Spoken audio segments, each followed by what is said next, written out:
the worst risk with feedback is not even that you are getting feedback that's hard to accept. It's that you're not getting it at all.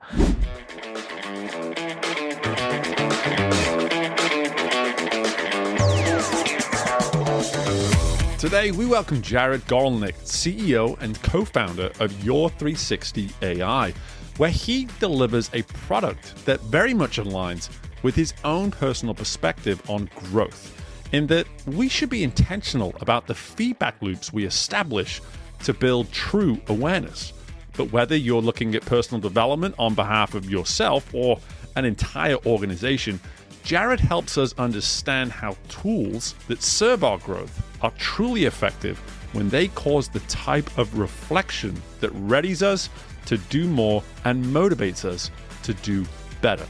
Let's find out what it means to Jared Goralnick to be growth ready.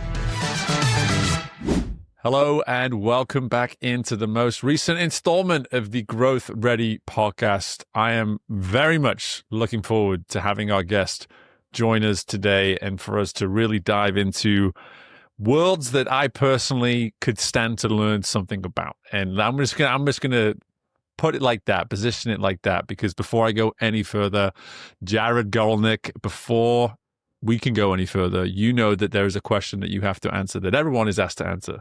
And that is, what does it mean to you to be growth ready? Well, thank you so much for having me here, Steve. To me, being growth ready is two things. It's about having control over your energy and clarity for where to go. So when those two things are right, it means that I'm treating people the right way around me. I'm not being too reactive, and I have the right kind of vibe and energy. And it means that the way I'm spending most of my day feels aligned with how I want to. So how I show up at work or how I spend time with my kids, it feels a certain way when I have that right energy and when I have that right clarity. So that's what growth ready means to me. You know what I love about that is that, here you are using two C words, control and clarity. And immediately my mind just goes to, there must be a sense of just composure that comes with that. Like another C word immediately just kind of jumped out to me as you were saying, like if someone is controlled with their energy and clear on where it is they're trying to go, there's a sense of composure that must come with that. And I'm curious, like, how does that word resonate with you? Just for whatever reason, it came to me and I felt the need to share it. Does that resonate with you in terms of maybe what you're striving to achieve when you think about those two ideas? I think that I would love to think that I have the right composure, but I would say that the two things that I chose that I labeled for growth ready are more for me to feel a certain way in terms of how I am able to respond to the world and whether the things that I'm doing feel right. Whereas composure to me, at least a little bit, feels a little bit more how other people are perceiving me. And I could be wrong about my interpretation of that word. But like, I guess you could say internal composure is exactly what I want. So maybe in that way, if I have the right energy, that I can feel like I'm walking through life the right way. But I want to just be careful that it's less about other people seeing me that way and more that I have that energy to myself. I love that caveat because I think that is I think that's going to allow us to go in a certain direction with the conversation as we navigate this, because to prioritize the control and the clarity more so for you than it is for maybe the outcome of how it's perceived. I'm fascinated by that. But before we go forwards and stay in the present with all of this, when you think of this perspective you have around control and around clarity, where did that originate? Where did that come from in terms of the way you just answered that question? And if you look back on the years of your own personal growth, when was it that you started to maybe put a value on those sort of things? Yeah, great question. And just to clarify one piece, when I say control, I mean control of energy. It's less about all the control in my life, and it's more that I have that capacity to react appropriately to things because I got the right amount of sleep, or I'm doing the right amount of exercise, or the right people are around me for me to feel grounded. That's what I mean by control, or really by managing my energy. Sure. And that's something that, I've always had kind of a lot of raw energy. but in terms of how it plays out over the course of the day, or whether I feel like I'm able to maintain focus. Those are things that I've always worked on. And similarly, I feel like I've always been, I've been lucky enough to, I think I've kind of been sharp, in terms of like academically and with doing the work. But how do you guide that horsepower in terms of its steadiness and it going in the right direction? And that's something that I've always both struggled with and explored in my work. So my first company right out of college, our tagline was, how do you help people to use technology as a vehicle rather than an obstacle to getting things done? And the origin for that is that I knew that technology could either be my biggest distraction or the thing that really multiplied my impact. So I started to build systems for myself and started to write about these systems and then started to teach on these kinds of systems. And that's really been something that I've continued to do through several chapters of my career. But it really starts for me with that, knowing that I have a lot of kind of strength or power or energy or whatever you want to think, and maybe a nice brain, but like if you don't have clarity for where you're going, and if you don't feel like you can show up consistently and with the right energy, then to me, that whole kind of engine is not going to, it's not going to get you where you want to go, and you're not going to feel good about that journey. And to me, in some ways, it's even less about the destination. It's more that I just feel good every day on that journey, that I'm doing what is right in terms of alignment with my own values, and that I'm able to show up for people in a way that I feel is, additive and positive. It's interesting that there you were at the beginning emphasizing how so much of what you're doing around this concept of controlling your energy and having clarity around where you go, it's that internal component. It sounds as though through your journey that how you've assessed, let's say, built that awareness, let's say, of how you operate around people and the impact you want to have around people, so almost the result of, has played a pretty resounding influence, has had a resounding influence on just the way you're now prioritizing this work today. Yeah, I completely agree. And I'm not sure if this is where you're going with it, but I've always paid attention to the inputs and paid attention to sort of the things I can control, because I've seen how it reflects ultimately in what that leads to from an outcomes. So just to put it clearly, like when it comes to my health, I was very early to kind of the quantified self movement and understanding my sleep and ultimately understanding my body fat, or understanding and ultimately like continuous glucose monitoring.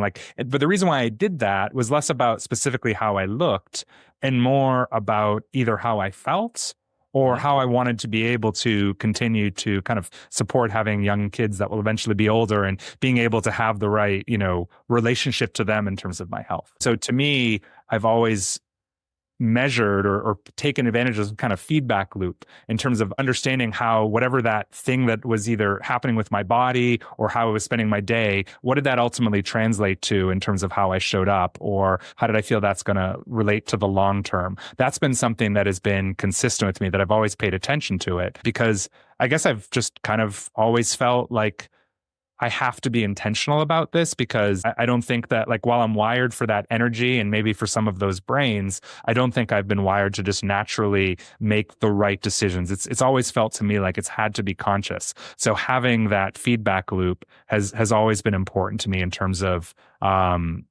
being part of those systems for me to live that good life, that life that aligned. Yeah, I think the term feedback loop is something I hope our listeners pay attention to here, because the way I'm understanding you're using this is that feedback loop is to help you better control, again, back to that notion of energy, better control an energy that otherwise would be left, if left alone, could create a little bit of chaos, could create a little bit of, and I'm just curious, when I say that, I see you respond a little bit. Were there some early signs of that? Were there some early lessons that, hey, if and when that energy doesn't have a healthy feedback loop, this is the result of that? Yeah. I think growing up, I struggled, whether it be with friendships or social situations, or just kind of how to how to treat people. Mm-hmm. And I don't mean that I was particularly bad, but it felt to me that there were things that were natural to other people. And I just became very kind of aware, almost looking at myself from the outside in terms of, well, what does it mean to fit in, and what does it mean to do what's right? Like I've never, like I look at my wife who can show up in any room. She's a fundraiser. She's really good at her job. And in any room, she can make people feel special, but she's not doing it as a gimmick. It's just that that's intrinsically who she is. People want to be around her. People reach out to find time with her. And I feel like for me to have even a small bit of that, it's something that is more learned. So I think because I saw that socially for myself, and I saw also that a big part of kind of regulating my energy was actually running. That was kind of my meditation and my grounding. I started to, I just very much saw from the very beginning that there was both a physical kind of feedback loop or physical thing I needed to do to ground myself and to have that foundation, as well as understanding how I was showing up with other people. I can be very quick to respond. I can have a great opinion, but that doesn't mean, when I say a great opinion, it might sound smart, but that doesn't mean that it's right to share. And I think that's something that I've always just had to kind of look from the outside and understand, hey, is this the best way to apply that energy and to apply those insights so that it can be effective? And effective doesn't mean being right, of course. Effective means, how do you get the best, outcome in that relationship or in that company or product? Effective doesn't mean being right. I think, and it's what I love about everything so far that you've shared with me is how just wonderfully relevant it is to the work that you've done and continue to do today. And that your own story now, and this is one of my favorite things about getting to know people through the interview as opposed to getting to know you almost too well before the interview. Like I like to learn as our listeners learn. And so for me, here you are doing so much work today around this notion of feedback. Like feedback has been a real motivator for you in your work. And I want to kind of leave it there and now hand it over to you. I'd love for you just to educate our listeners now on the work you've done around just the concept of feedback as a whole. Well, thanks for that opportunity to share a bit of the work that I'm doing.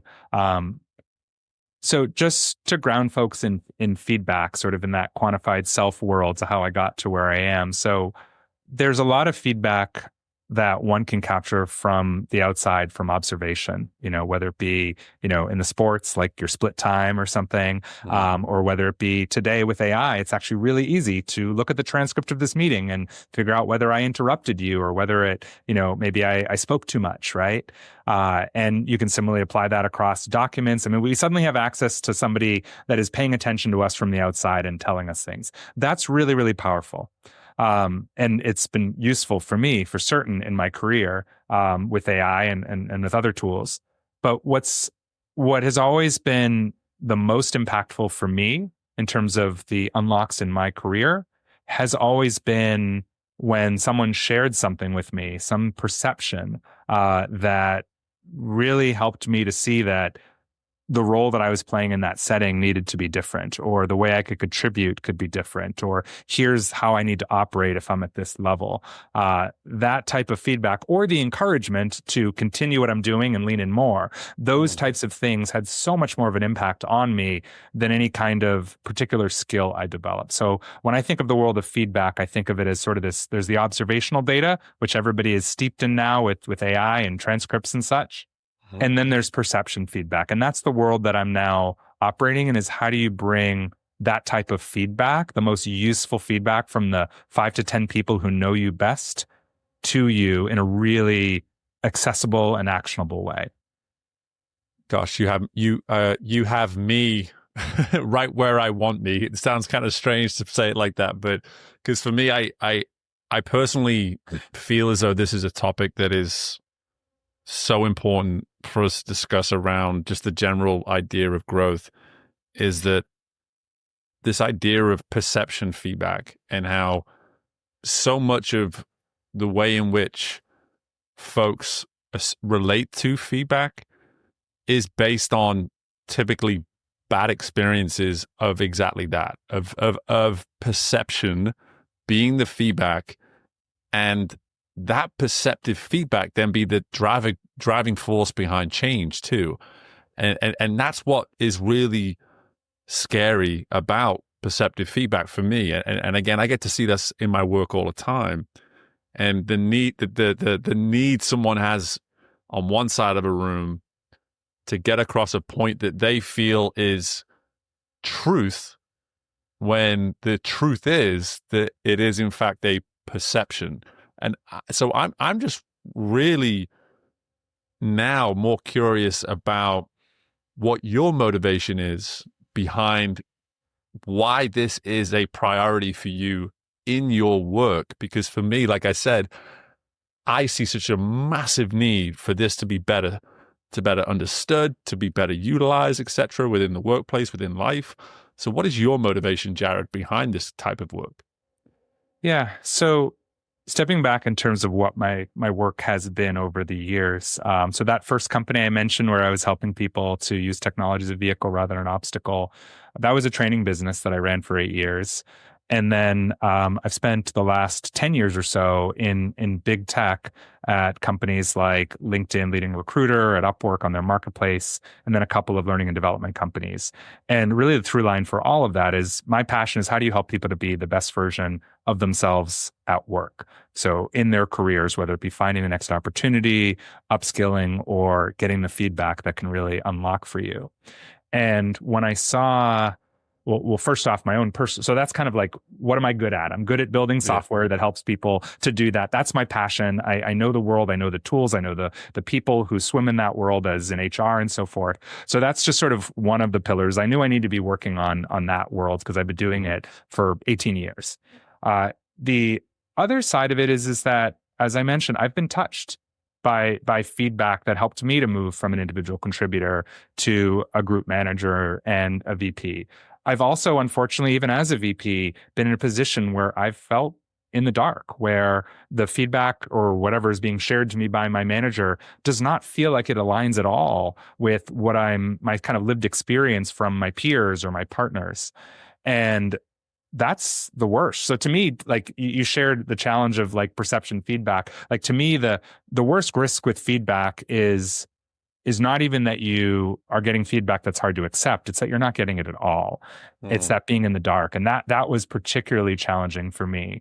So here I am as this person that's been touched by it, that's been able to manage quite large teams and see how kind of you try to create a culture with some of these things, and is in this world of future of work.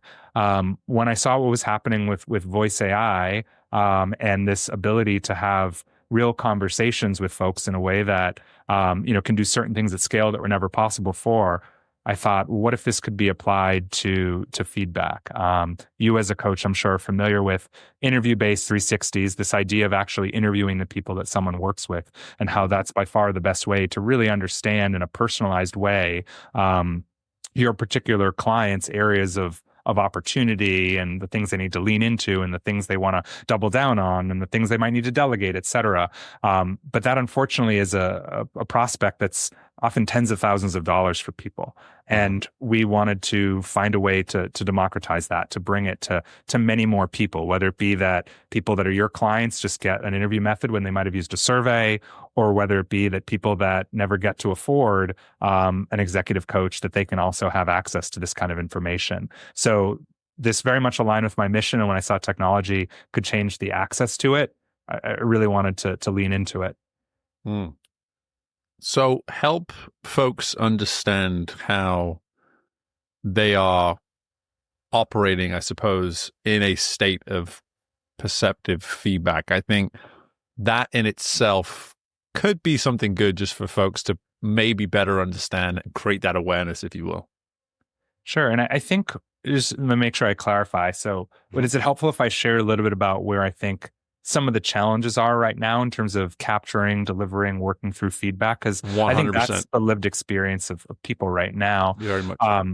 So feedback ultimately starts by somebody having a door open to being able to share. So if there isn't either a culture or a routine, like a process, like an annual review or whatever, if there isn't some door, then for starters, nobody's going to share, right? Even your manager sometimes will struggle to include it in a one-on-one, right? Like it's just hard. So the first thing is you need a door, an opportunity for people to share. And then the second thing is you need to be able to know what to share. So, it's at the surface level, somebody might say someone needs to improve their communication, right? Or they might say someone needs to be more strategic. But what does that really mean? What is the situation where that applied? What is the particular, behavior that you saw exhibited? What was the impact on the team or on that person, whether it be for their career or whether it be for how others, felt about it? So it's really hard to figure out, even when you have the opportunity, what to share first off, and then how to share it so that it becomes useful for that person. So that's kind of the first part, which is the feedback giver having the permission and understanding how to share what that useful thing is. Mm-hmm. Then on the second side, you have the receiving, right? And this is a combination of how can that feedback be delivered in such a way where someone is ready to hear it, where the feedback is constructive and they understand the intentions behind it are good. And ultimately, how can they also work with that feedback so that instead of having a weight on their shoulders, they have a path forward? And by the way, one of those path forwards is to choose not to accept it, right? Mm-hmm. Because some feedback, it matters, and some feedback doesn't. So like what my product does in that regard, just to put a pin on it, it's like synthesizing patterns as opposed to just finding one-offs. If one person has a bad experience, that doesn't mean that that's something you need to work on. That's one of the layers. But also when you get feedback, you can always, people process tools, right? It can be something you need to work on. It can be something you need to build a process around. It can be something you delegate. There's different ways to take things. It doesn't all have to be the hardest stuff, which is of course to change our behavior. So those are all those pieces, from how there's that door, how it's captured, how deep it is, to ultimately how it's delivered and how somebody, feels with it. So that's really ultimately the product that we have built, is in that world of trying to make it really easy to do all of those things. What I really appreciate about everything you're saying here, multiple things, but above all is, for our listeners' sake, is how they understand that the two sides of feedback, that this is in fact a two-sided concept. Mm-hmm. I think sometimes it's the information that gets the focus. And interestingly, what I find here is that what you just described, the information, it's part of it, but really it's the party who's delivering and it's the party who's receiving that we need to be spending more time focused on, as opposed to simply considering what that information was. However, your point around the information being of use to the individual, that's the part, in my experience, we get tragically wrong so often. It is the person either isn't equipped or capable of delivering feedback effectively, and we're not giving the person who's receiving the feedback then the best opportunity to say, yeah, I get it. This makes sense. I now know what I can do with this because this is useful for the person. And so, more so from your experience now, what is it you see and what is it you have seen in your world where when you see feedback done correctly, what is it about that individual? What have they done? What have they developed about themselves to be able to take what could be a perception, it could be fact, but to take a piece of information and know how to actually deliver that information in a way to where the person can say, yes, this was in fact useful for me? What I'm seeing is, if they have an opportunity to work through the feedback in a way where they feel safe, in other words, where it isn't related to their compensation, their promotion, their placement, and if they have someone that's able to help them to reflect on things, and in particular the strengths. We have so much when we think about feedback that we're thinking of maybe at best constructive criticism. But the reality is it's actually a lot of the awareness of the things that we do well that are so important for us to hear, and not just hear, but to process. So to me, effective sort of feedback receiving is that ability to take both the good with the bad, maybe that's not the right way to put it, but to take their strengths and to take them seriously along with their growth areas, and to actually reflect on it and think through it. Because as with most things in life, I find that are complex, the first cursory glance at something, it's not going to hit home. You need to really process it. So we don't get a lot of feedback. And when we do, we're not always in a position to it's just not a natural thing, I guess is how I would put it. We're more used to hierarchical worlds where we just leave things unsaid.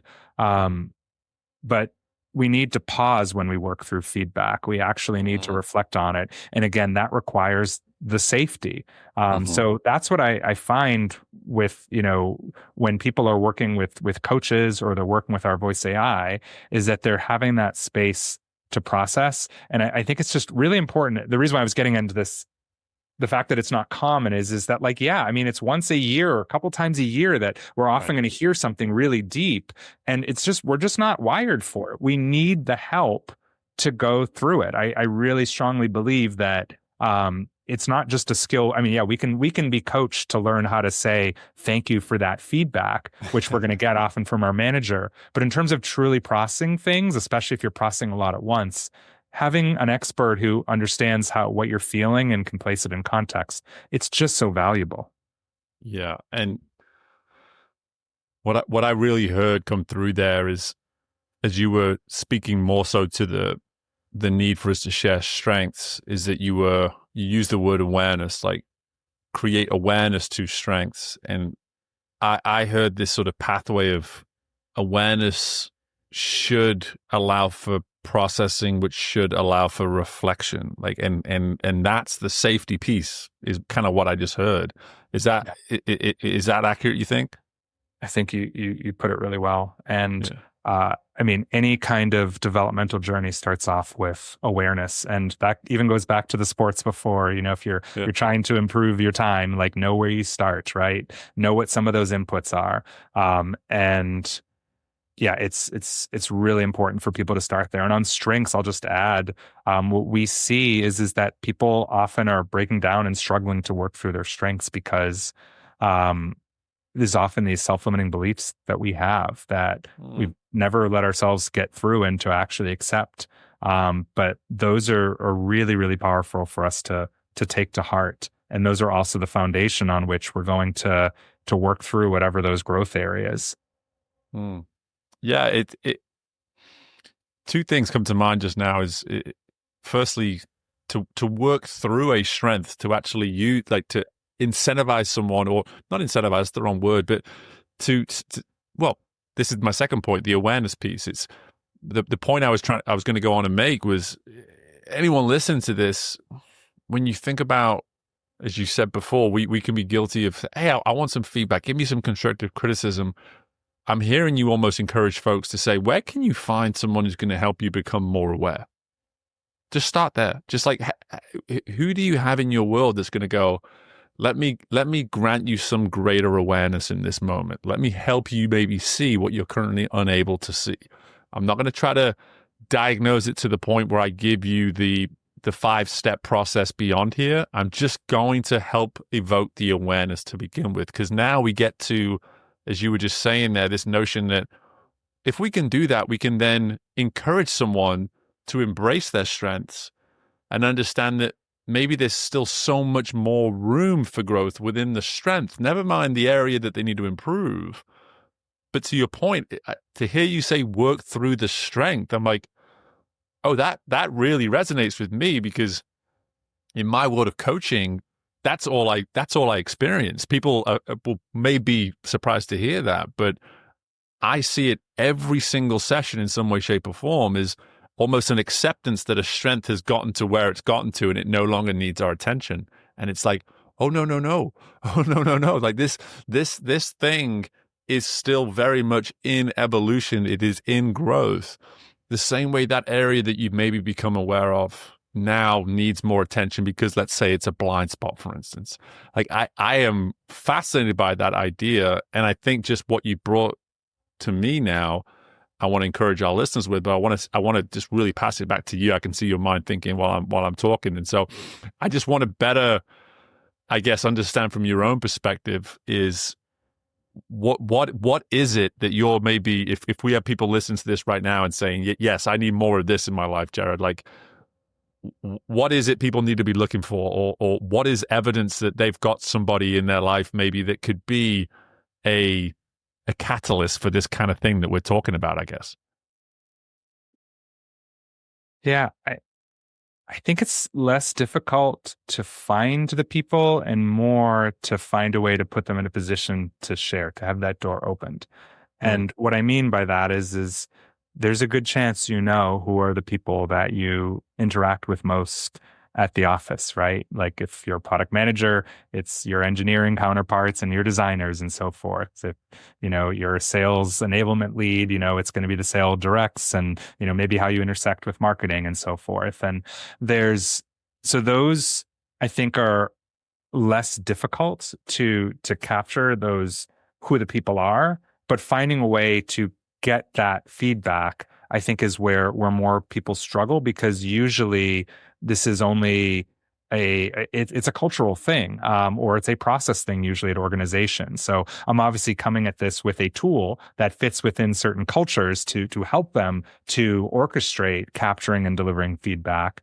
But ultimately, it is a matter of engaging with those folks. And if there isn't such a tool, people are very willing, I've found in my experience, to sort of support you as peers and mentors to help. I do think that it's harder in that situation for people to share, whether it be knowing what to share or how to deliver it, and you might not even know what to ask. So thankfully, you can ask your favorite LLM to give you some ideas on how to code those conversations. But ultimately, I do think there's a lot of value in working with either a coach or a tool, because if you have someone neutral in between, then you have that safety on both sides, and you have that translation of what somebody intended to share to how something can be delivered effectively. I think that is a good use for technology. But it does start with knowing who those individuals are and opening a door.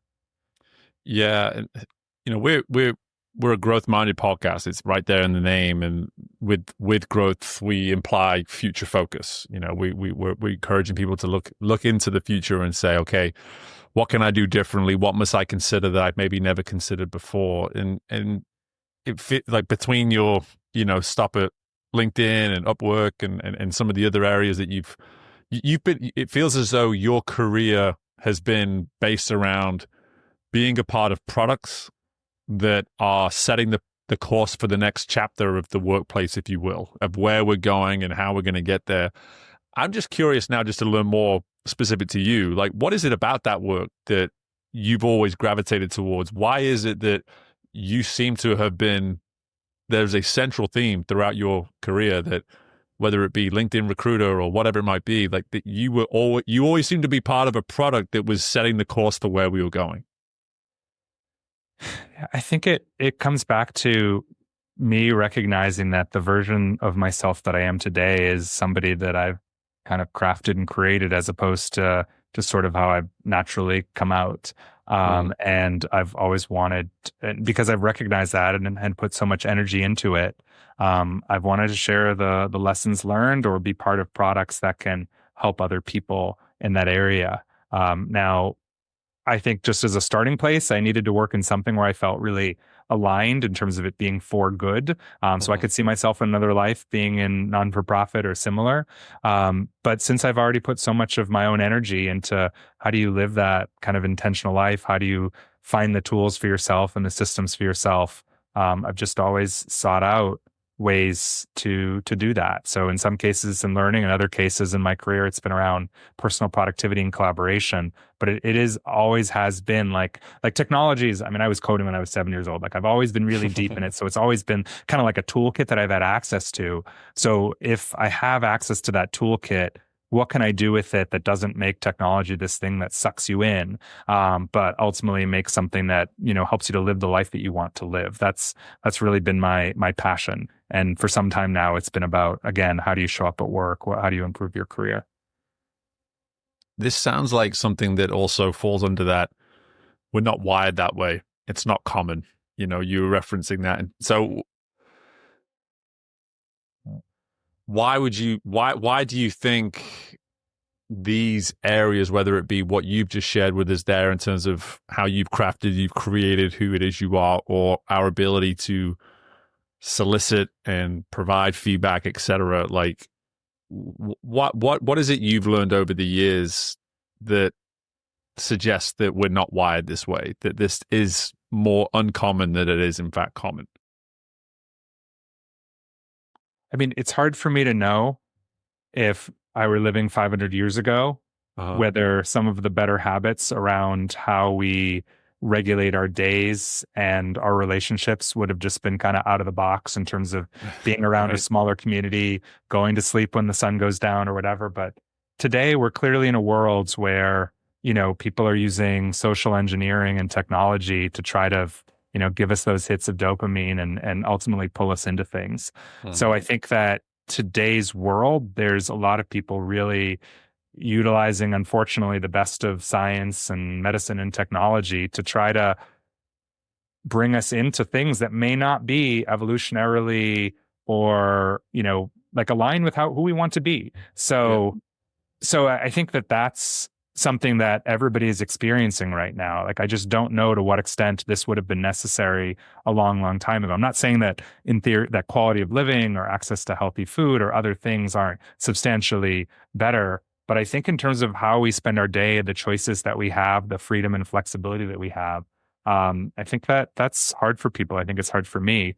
And I think we all, look at what's going on and bringing AI and how that's once again changing our days and our workflow and potentially how we see ourselves in terms of our careers. With these kinds of changes that are happening, I think we need to be intentional about how we spend our time. And there are some people that are just naturally good at saying no to things and closing their laptop and all those things. But again, I've struggled with that. So when I figure out ways to help, whether that be through feedback or systems or otherwise, that to me feels like just a really good use of my time and my skills. Yeah, and I really appreciate you just sharing. And I think that's a key message that I'm hearing in this is just because you're prioritizing the crafting and the creating of who you are, just because you're now trying to specialize and creating a product around the idea of feedback and the importance of it, it doesn't mean that any of that comes easy to you. Like, I think that's always the easy assumption, is that because this is important to Jared, it comes easier to Jared. It's like, well, why is that? Why should that be? Why can it also be difficult for you and also be something that matters to you at the same time? And I'm so glad that you allowed us to understand that, because I think that's always important in these episodes where we have, we dive deeply into this notion of feedback. We present this idea that to craft and create this version of who you are, who you're capable of becoming. At the surface, yeah, it sounds inspiring. It sounds like something you would see on an Instagram reel, and it pulls you in, and you're 5 minutes later, you're in this deep dive into why you should invest in yourself and make yourself the priority, etc. But at the heart of it, all of this is work. All of this is hard. None of this necessarily, well, to most of us, none of this comes second nature. And I certainly put myself in that arena too. And I'm curious, just like, we don't really get into AI much on this show, but this seems like too good an opportunity to turn down. And so I'm curious, like, what responsibility do you feel as someone who's bringing this product to market in AI around a concept that, like you said, it is kind of foreign for whatever reason? We don't do it well when it comes to this idea of feedback. Like, what responsibility do you feel around the use of AI for good, for lack of a better term, because again, that's kind of the thing, right? People are still like, AI scary. So it sounds as though what you're trying to do is use AI for good. So what responsibility do you feel around that? Yeah. I think with AI, we have the opportunity to, to do more or to do better. We have an opportunity to be more human or to just kind of totally delegate and step away from things.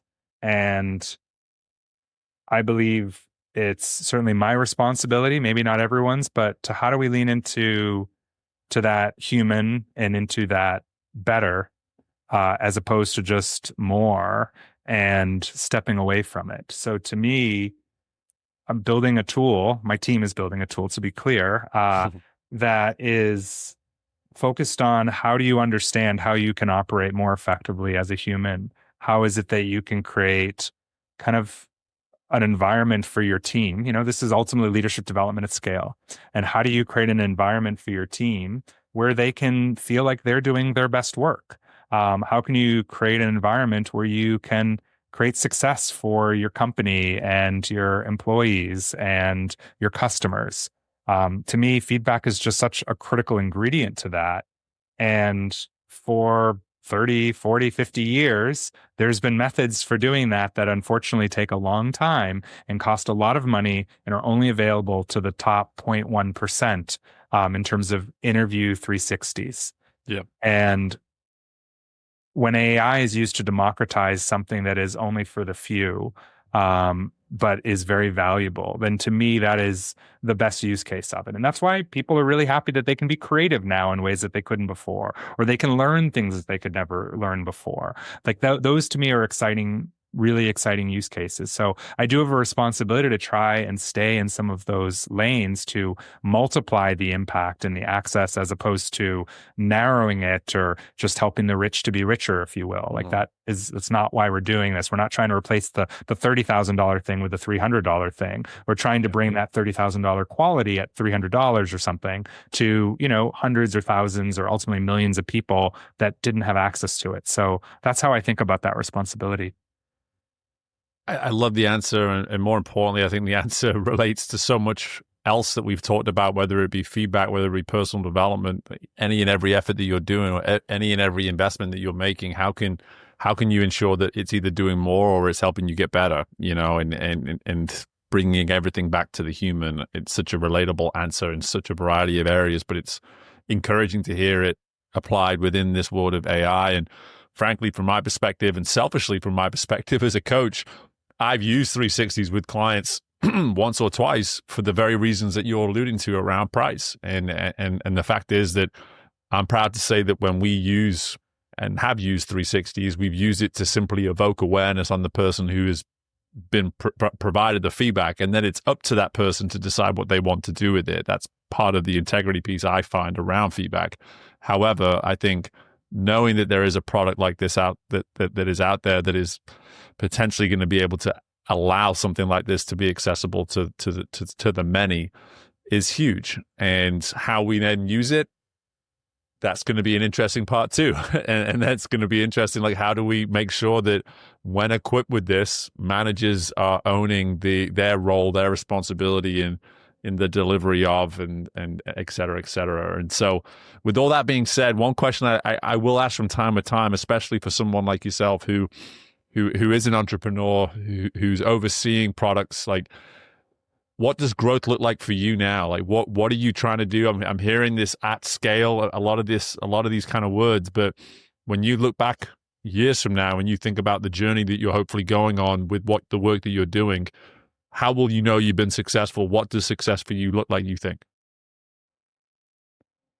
I mean, for me, success is not simply the awareness that we're hoping to bring to millions of people, but ultimately feeling like they were able to take that information and act on it and get ahead. You alluded a moment ago to this idea of giving the managers the right tools. Like, I know we didn't walk through my product, but like the key of it is that we're delivering the feedback and we're helping to deliver the development plan and helping them to create accountability around them.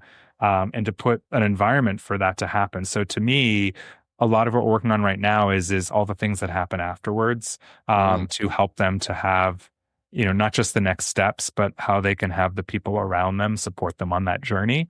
And when I want to look back on in several years, is that not millions of people went through the process, but that millions of people can, definitively say, and we'll have data to support it, that they were able to, the term behavior change is a bit loaded, but to be able to say that the things that they wanted to work on, that they were able to successfully work on, and that their team felt that it was valuable for them in the end. If that's happening, then I'm supporting not just them in their development, but also them economically, because their organizations are being more successful as well. So that's really what I'd like. And while you didn't ask this question, I'll just imply, like, similarly, I have very similar goals in my personal life, in terms of at the end of the day, this is also how can I be healthy for my kids, and how can I look back upon this time and know that, this was ultimately setting us up financially for the future, but also that I was able to, by having my own business, have enough space to continue to drop them off and to go on hikes and camping and like, it's all about creating a life. And to me, while I don't believe in the whole like work to live versus live to work dichotomy, I think you can have both if you create the right constraints around it. So I hope that I can still, while running the high-paced Silicon Valley startup, not look back upon this time as like the time where I disappeared from my family. Yeah. I'm so glad that you added that piece, because we have plenty of entrepreneurs that listen to this that can never hear that too much, because the one thing I hope the message that never comes out of any of our interviews is that, it's grow at all costs, so to speak. We're not trying to do that. We're not trying to ever emphasize that. And I think what you're alluding to here, what excites me about it is that it rarely do we do an episode where I allow maybe someone to really give us the ins and outs of the product. But when the product is truly serving growth and how we grow and behavioral components to the way in which we grow, like, let's talk about it. So I'm glad that we've been able to do that, Jared. And for me, this is one of those conversations where I simply really enjoy getting to know so much more of the why behind the product, and to hear you speak so passionately about the concept of feedback for the better part of 20 to 25 minutes on the front half of this episode. I'm glad, because we've not used feedback enough. We've not put feedback at the center of any of our conversations really on the show before. So one, that's great. But two, I hope it helps people understand that when you are bringing a product of some sort, and whether it's a product, whether it's a job that you're doing, a role that you play, that if you can anchor all of that in a really clear why and reason, so much of the work that you're doing clearly is rooted in that passion and that purpose. And we're always going to be on the right path if we're doing that. So it comes all the way back to the way you answered the question initially, man. Like, it sounds like you have great control of it. You have your energy. You have clarity around where it is you're trying to go. And with all that being said, before I let you go, I would love for you to share just more information about where we can learn more, either about you and, of course, the products itself. Well, thank you so much for asking. And it's been a pleasure to be with you as well, Steve. You can find more about us at your360.ai, your360.ai. And you can find me on LinkedIn. You can just look me up there. I'm LinkedIn / ultimately Goralnick. So you're going to have to look that up in the show notes, but would be happy to connect. That's where I share. But really, again, appreciate the opportunity. Yeah, and I didn't ask how to pronounce your last name before we started, and I think I got it. Just the way you said it there. I was like, I'll have to go back and listen, but I may have got it. So amazing. Yeah. A first. Awesome. Jared, again, appreciate the time. Thank you so much. And just best of luck with everything moving forward, brother. Really appreciate it. You too, brother.